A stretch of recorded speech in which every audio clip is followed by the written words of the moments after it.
So welcome everybody to the Sandburg Library Evaluating Information Workshop. I am Marla Turgeon, your Sandburg librarian.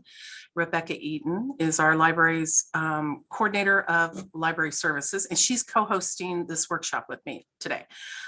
She's going to be helping with the chat and keep track of any questions that you have there. And at the end of this workshop, she's going to direct you to a review that you're going to need to fill out in order to receive any extra credit from your instructor, okay?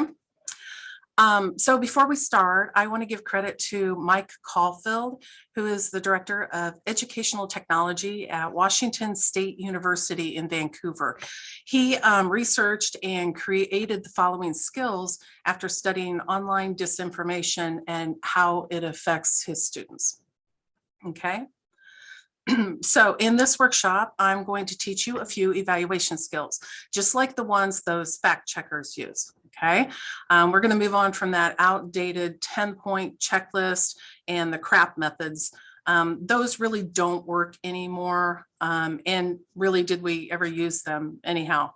I know I didn't. It was almost too much work just for me to even go through it. So what I want to do is teach you a newer approach called SIFT. It stands for Stop, Investigate, Find, and Trace. And we look at these more as movements from one another and back again if necessary. And you'll understand what I mean about that here in just a bit. So the first move is the simplest. It's stop. And it reminds you of two different things. First, when you hit a page and you start to read it, then I want you to stop and ask yourself, do I know this website? Do I know this information source? And do I know its reputation? Okay. And if you don't, I want you to use the other steps that I'm going to show you to get a sense of what you're looking at. Don't read it and don't share it until you really know what it is. Don't waste your time on it. Okay. Now, second, after you begin the process, sometimes it can be really easy to go down that rabbit hole, chasing after obscure facts and getting lost in that click cycle. Okay. If you feel yourself getting overwhelmed, then I want you to stop again and take a second to remind yourself what your goal is and adjust your strategy if it isn't working. Okay. And then I want you to make sure you approach the problem at the right amount of depth for your purpose. So if it's something that's on social media that seems to be an outrageous claim, then please look into it before you share. Okay. If it's something for a class project, then you're really going to need to dig deep and make sure that it's something that's considered a respectable and credible source. Now, the I in SIFT is for investigating the source, and this doesn't mean you have to do a prize-winning investigation into it before you read it or engage with it, okay? But take 60 seconds to figure out where that information is coming from to help you decide if it's really worth your time or not. So there was an experiment that the Stanford Media Literacy revealed. It was a study that they did, and that revealed that professional fact checkers outperformed historians and Stanford students in just a few minutes by choosing a credible website over an unreliable one. So the study used the two websites that are shown here. The first is the American Academy of Pediatrics, and they were founded in the 1930s with a membership of 67,000 physicians. It's considered one of the premier health authorities for children. The next one is the American College of Pediatricians, okay? They were founded in 2002 with a membership of about 500 physicians. This group was founded to actually protest the adoption of children by same-sex couples. It's not a professional organization, and it's actually considered a hate group by the Southern Poverty Law Center, okay? Now, they're from completely different worlds, so it should be easy to tell the difference, right? No, half of the historians weren't sure which site was more credible.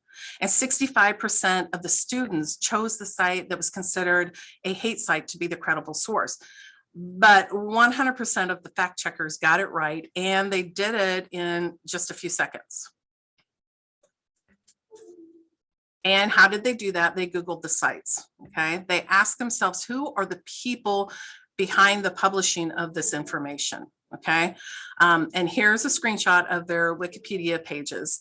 Yeah, I'm using Wikipedia, and I'll explain why I use it in a moment. Okay. But the point is not to look at what the group's website says about itself. Okay. Get off that page and go out to the web and see what other people are saying about it. That's where you're going to find out the truth about that organization. So most fact checkers are going to use Wikipedia as a starting point. Now, Wikipedia should be approached with caution, but a lot of times it's sometimes the best source to get a viewpoint on a subject, okay? The Wikipedia community has strict rules about sourcing the facts to reliable sources, and authors must adopt a neutral point of view. So because of that, its articles are often the best introduction to a subject out on the web, okay? But do not use Wikipedia as a source for your papers, all right? That is a big no in academic writing. So now I want to show you the Wikipedia trick, okay? So I found an article in a publication called The Hill. So let's say I don't know this source. So I'm going to go up to the browser bar and I'm going to take out everything after that initial domain name, which is after thehill.com, okay? And then I just simply add in a space and type in Wikipedia. And then I hit enter on my keyboard, and the search is going to float the Wikipedia page at the top of your page results. Okay. So here are the blurbs that Wikipedia gave me. And it turns out that The Hill's one of the largest independent political news sites in the US. It was founded 28 years ago. And notice at the bottom, the writers for this publication, they're from both political parties. So from my findings, it's a respected news source, okay? But there is something else I want to point out to you guys here. You need to think about the article that you're reading, okay, that original article. So even if it's from a respected source, say it was from The Hill, is it an opinion piece? Are you picking up any bias in the article as you're reading it, okay? Is the author giving us the factual information without their opinion tossed in, all right? So what I'm saying is that you also need to slow down and think about those points as you're doing this. Okay. Okay, so my favorite slide. I'm a huge Foo Fighters Dave Grohl fan. So I wanted to use this chart now to check in on all of you and see how you guys are doing, okay? So type in the chat number 1 through 9 of the picture to see, so I can see how you're doing out there. And kind of while we're doing this, does anybody have any questions or comments so far? Rebecca's a 9. Yes.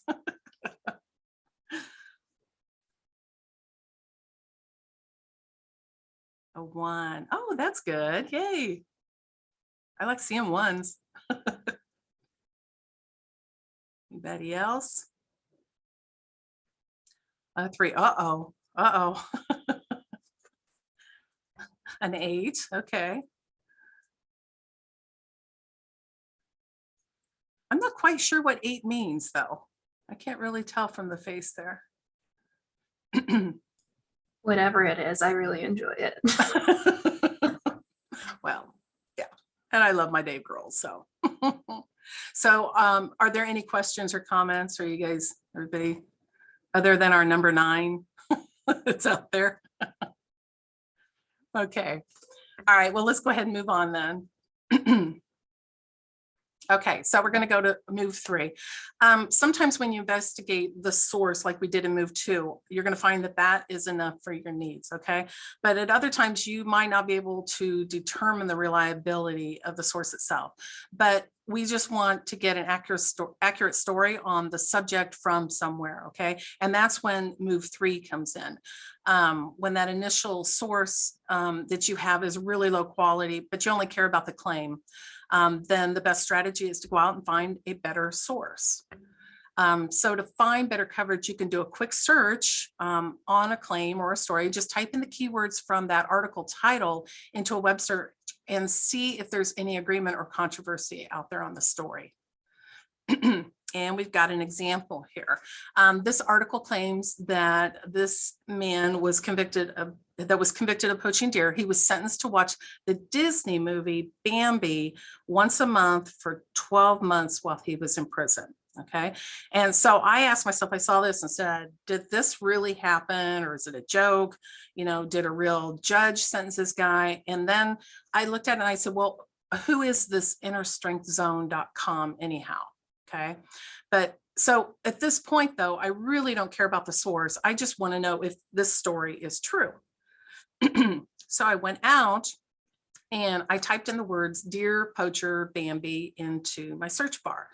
And here's the results that I got. I got a hit from NBC and BBC and ABC news outlets. And yes, I clicked on one of the links and the story is true. But now if I wanted to share this story, I would share it from one of these news sources and not that original source. Okay. Excuse me.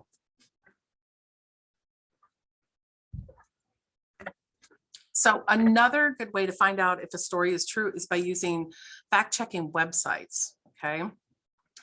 One of my favorites is Snopes. It's real easy to use, and they verify where they get most of their sources from. Okay. So it began as an urban legend debunking site way back when, but now it crosses into almost anything you can find out on the web. These other two fact-checking sites here, PolitiFact and factcheck.org, they're both nonpartisan spaces for political information. Okay, so at the bottom of this slide, I've got another tip for searching online and including a fact-checking site in with the search. So I'm going to go back to that deer poacher, and I just put in deer poacher Snopes in the search bar, and then in my results, it just floated that result clear to the top of the page for me, so I didn't have to go searching for it. And I wanted to throw in a cute otter playing with this choo-choo. Are there any other questions or comments at this point? Is everybody still doing all right? Okay, then let's go on to the T in SIFT. Okay, the T in SIFT is to trace the claims to the original source. Okay, so a lot of the stuff you see on the web is not original reporting or research. A lot of times it's commentary on some original story that's out there. And that's a problem, because we all know that the more a story is passed around, the more it starts to become a bit warped, right? So by the time you find a story on the web, many times it's been altered so much that it presents a wrong version of an event or data that they're presenting. Fortunately, there's a solution to this problem. Usually you can find the original reporting on the web, and by going there, you can get a story that is more complete. So here's an example of tracing claims, okay? You can see that the headline in this is about book banning that's happening in conservative states in the United States. But before I get outraged about it and I start having a discussion or going off about it, I need to go out and make sure that the information in this article is true, okay? So I started to do the Wikipedia trick to find out more about Salon magazine, because I don't know this source. But then I stopped because I realized that Salon isn't really the source of this reporting. I noticed in the second paragraph that there's a link to a story about Toni Morrison's book, The Bluest Eye. So I clicked on the link, and it took me to the St. Louis Post-Dispatch article about a school board meeting that was happening. And now this is the original story, at least that part of the Salon article. This is the original story now. And I see that it really did happen. Now that I'm at the original source, though, I still want to see what the source is. Okay, I don't know these guys. So what I found out when I used the Wikipedia trick is the St. Louis Dispatch is the largest daily newspaper in the metro area in St. Louis, and that the publication has received 19 Pulitzer Prizes. And then the side blurb shows me that it has a high circulation, they're well funded, and the paper's well established. So it has a good reputation. The point here is that we go upstream to get to the people that are verifying the facts. And this is called the original reporting source. Okay. And once we find that source, then we can invest our time in the article and really start thinking about the issue. And then next, remember I talked about the movements at the beginning. We can move back and forth between all of these moves. They're not just in a straight line for us. And here's a real life example. So recently I spotted an article on Facebook that a conservative group shared from a publication called IllinoisReview.com. And at first I did the Wikipedia trick and I couldn't find anything about the publication. And then I went out and I did some other web searches and still couldn't find any reviews about them, nothing about them. So I kind of started down a rabbit hole of clicking to find the source. And I stopped and I thought, okay, this proves to me that IllinoisReview.com is not a good source, you know. And I also, the article didn't give me links or citations to other sources so that I could trace the information back to that original posting. So what I did was, since the article was about a political figure, the original article, I searched the name and I found other articles about the same claim. Okay. So I found that the publication's not a good source, but the information they shared was correct. And if I wanted to share it or use it for another reason, I would use that respected publication to do that. Okay. So you see, I moved around the skills to check out this story. So let's do a review of the basics of SIFT. First, I want you to stop and remember to ask yourself, do I know this website? Do I know this information source? And do I know its reputation? Okay. And if you don't, then go to the other moves to get a sense of what you're looking at. Don't read it, don't share it until you know what it is. Okay.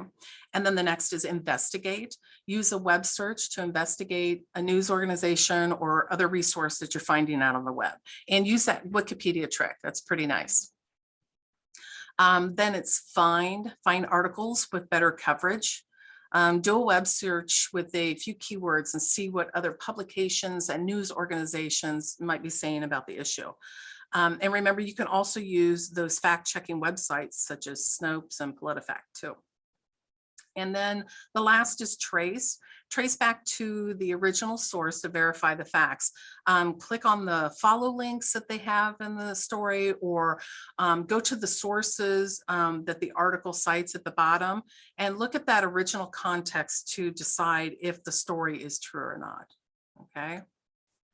So that is it for the presentation. If you need any help with anything library related, feel free to email us at library@sandburg.edu. Are there any questions or comments at this point?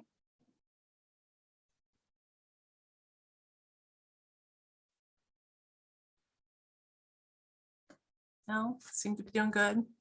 Okay, so before we go, we've got a couple things to take care of. Rebecca's going to put a link to, she just did it, to one of the library's guides about evaluating information in the chat there. I only showed you a little snippet of how to evaluate info today. This guide, it has short videos of some of the information I just showed you. So if you'd like to do a little review, but it also contains other things for excuse me, other things for you to think about when you're evaluating web material, you know, such as avoiding sources that are partial to bias and not getting caught up in those filter bubbles too. So thanks everybody for being here. I hope you learned some valuable tips and tricks today, and I'm going to let Rebecca take over. If there's any questions, feel free to go ahead and keep, ask them while we're doing this. Okay. All right, like Marla said, while I'm talking, don't be afraid to go ahead and finish up any thoughts that you have, put some questions, comments in the chat. But the link that I just posted in the chat after the LibGuide is the attendance sheet for today.